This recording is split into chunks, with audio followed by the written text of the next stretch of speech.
সম্মানিত উপস্থিতি, এরপরে আমরা দাবি করেছি যেহেতু জুলাই বিপ্লবের পরে গঠিত সরকার বিভিন্ন সংস্কার নিয়ে এগোচ্ছে, সরকার সংস্কার কমিশন গঠন করেছেন, সেই কমিশনের ভিত্তিতে জুলাই চার্টার হচ্ছে।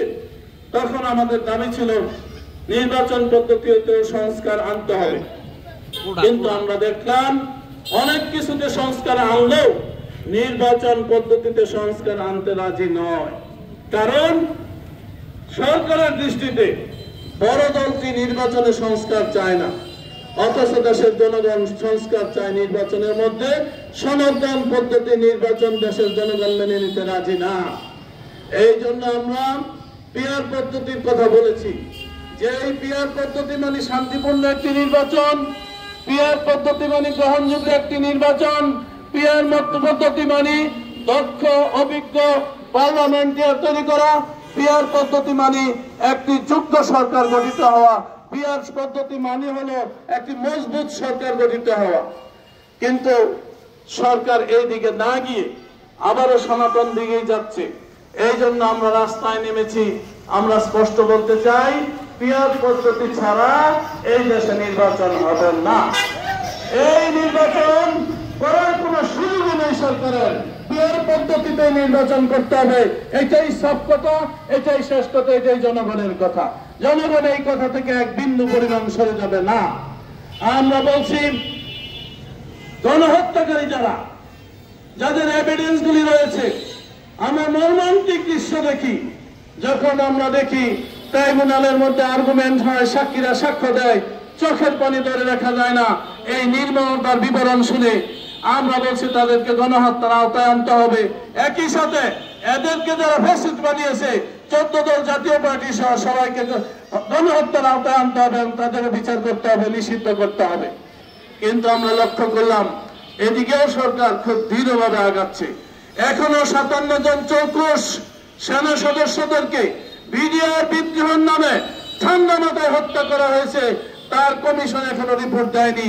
কমিশন গঠন করা হয়েছে, আমরা জানতে পেরেছি কমিশন যে স্পিডে আগানোর কথা ছিল, যেই গতিতে কাজ করার ছিল, বিডিআর এবং সেনাবাহিনীর চৌকুশ কর্মকর্তাদের হত্যার ক্ষেত্রে এই কমিশন খুব তেমন কোনো কাজ অগ্রগতি করতে পারেনি।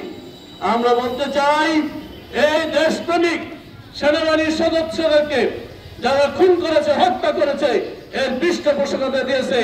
ওই দিন বাহির থেকে যে সমস্ত সেনা কর্মকর্তা এসেছিল, মনে করা হয় ইন্ডিয়ান সেনা কর্মকর্তারা এসে সেদিন হত্যাযজ্ঞ চালিয়েছিল বিডিআর দরবার হলে, তাদেরকে আওতায় আনতে হবে, চিহ্নিত করতে হবে, বিচারের আওতায় আনতে হবে।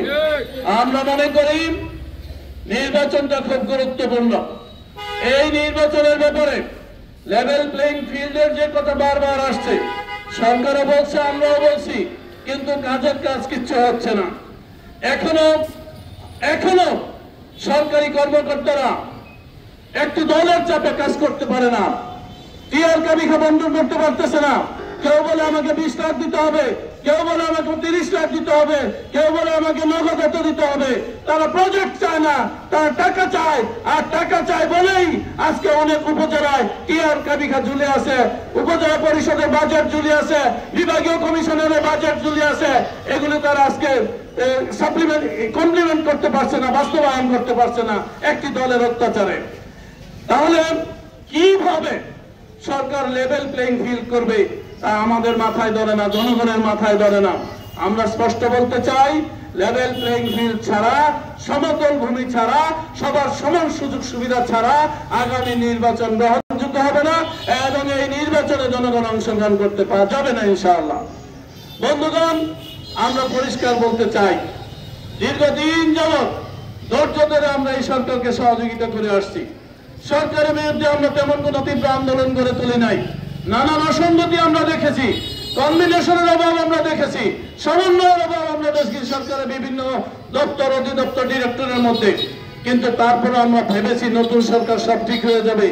এখন আমরা দেখছি এই সরকার জুলাই যোদ্ধাদের কর্মসূচি বাস্তবায়ন না করে কোন একটা ভিন দেশের কিংবা কোন একটা বাহিরের শক্তির কর্মসূচি বাস্তবায়নে লিপ্ত রয়েছে।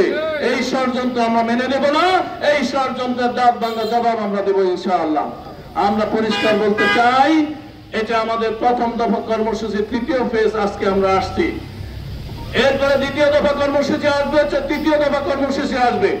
কর্মসূচির পর কর্মসূচি প্রদান করে, কর্মসূচি বাস্তবায়ন করে সরকারকে দাবি আদায়ে বাধ্য করা হবে ইনশাআল্লাহ।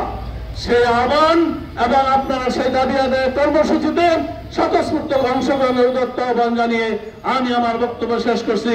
আসসালামু আলাইকুম ওয়া রাহমাতুল্লাহি ওয়া বারাকাতুহু। বাংলাদেশ জিন্দাবাদ, বাংলাদেশ জামাত ইসলামী জিন্দাবাদ।